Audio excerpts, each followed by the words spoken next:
Good morning.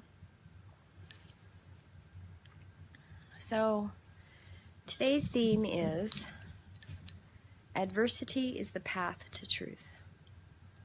And I have to say my kitties are all over the place this morning. They're very active. So, adversity is the path to truth. So, break it down.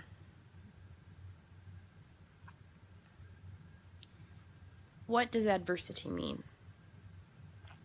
Adversity, in this context, mostly means obstacles or conflict or change or something that challenges your worldview.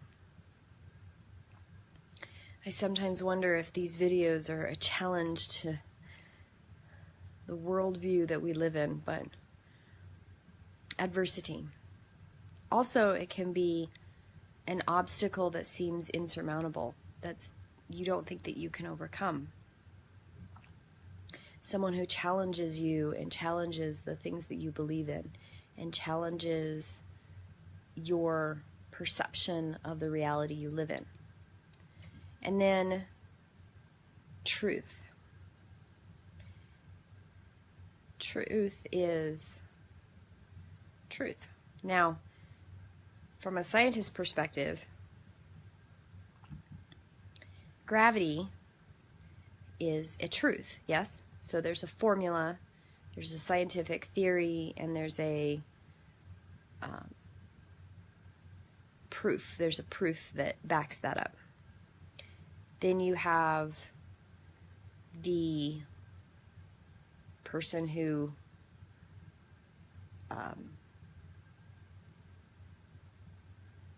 perceives outside of the norm. That is a truth as well. It just hasn't been scientifically proven yet. There's no proof, there's no mathematical formula yet. So truth can be along that spectrum. Everything from something that's proven with math and science and theory and the scientific process. And there is truth that doesn't have that to back it up yet. And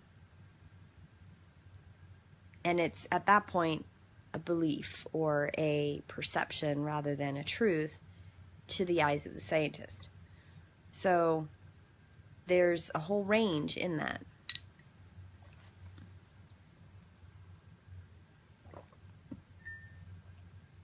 So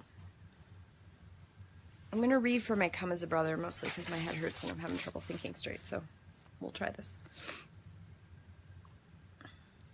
You came to the earth plane to experience a full range of emotions and to become the master of those emotions. Mastery comes by realizing that you can choose your responses, which thoughts you pull in, and what actions you bring about in your life. What I am suggesting to you today is that most of the thoughts that you pull are based on the belief that there is something wrong with you, that you are not lovable, that you have something wrong with you, that you have to do something in order to be loved. I would like to reverse that process by asking you to begin a series of ongoing commitments to the repetition of a mantra that has never occurred to you. I love myself. I love myself. In an instant, you can thereby go from despondency to happiness. Try it. Think of a happy thought and you will be blissful. Think of a depressing thought and you move to unhappiness. And there you are, just sitting in a chair. I love myself and begin to feel something happening inside your being. You will begin to feel warmth. It is true that there is a flame and a fire within. There is a chakra that lights up through love. It is all true. By resting on that feeling of love for yourself, you begin to generate a warmth. I would ask you to try to give yourself some time every day to simply sit and feel this.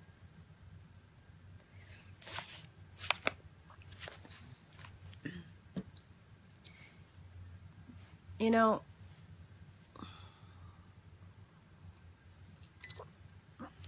sorry, I'm like really struggling with a headache this morning. My thoughts are all over the place.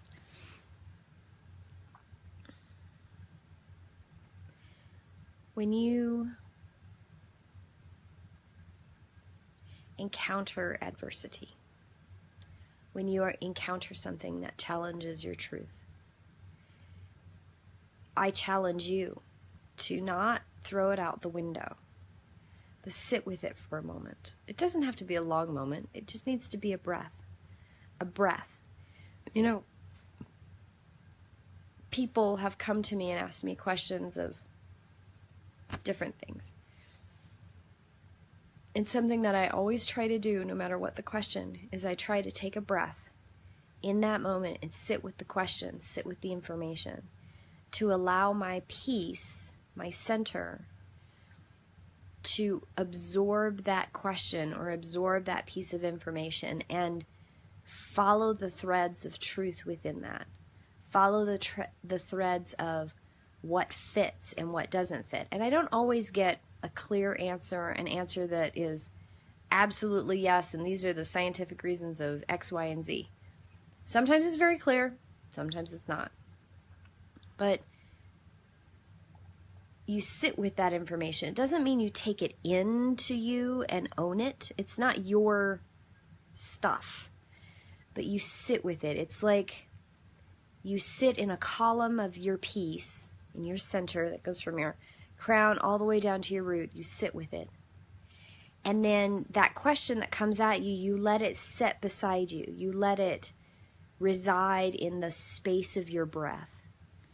And you follow its threads of where it sits in the world. Is it a truth? Does it make you uncomfortable? Is it something that you can't see right now because it jars your own inner peace? Is it something that does have a bit of truth, but not all of it's true, and you're not sure which part is? There's so many different variables. So the adversity that comes into your life is not there to torture you, seemingly. It sometimes feels that way. But those adversity moments, those moments of conversation where somebody says something that doesn't ring quite right, or they are there to challenge your perspective, those all lead you to that truth holding within yourself, that place of peace that you center yourself with. If you are not practicing daily, finding your place of peace, finding your center, if you're not working on that day in and day out, the world we live in can become a very adverse place, can become very uncomfortable, can become a place that you don't want to reside in, that your spirit wants to escape, or that your path seems ambiguous or random or not cohesive. Finding your peace is important. Finding your place in this earth is important.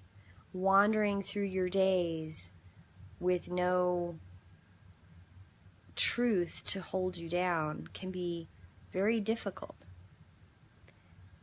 And it compounds. It compounds one thing after another. I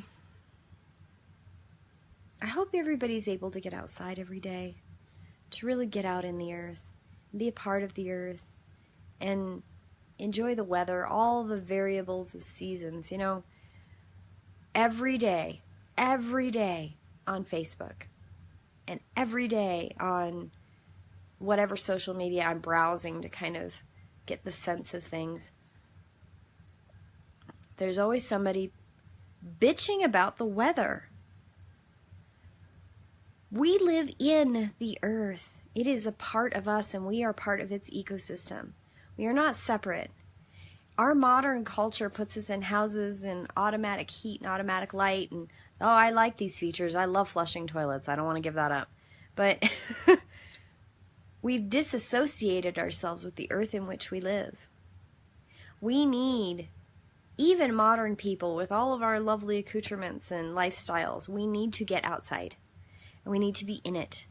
And we need to revel in it and enjoy it. And if you don't like where you're living, find something beautiful about it, that you can be at peace with that weather. That weather moves around the world. It's there's science behind this, and I could go into that, but my head hurts too much. So stop bitching about the weather. Go outside and enjoy it. Really, go outside. Take a walk. I wanted to bring up that I've seen a couple people this year that have taken a personal challenge to get outside every day, no matter what. And I want to say blessings to you. I'm watching, and I think it's beautiful.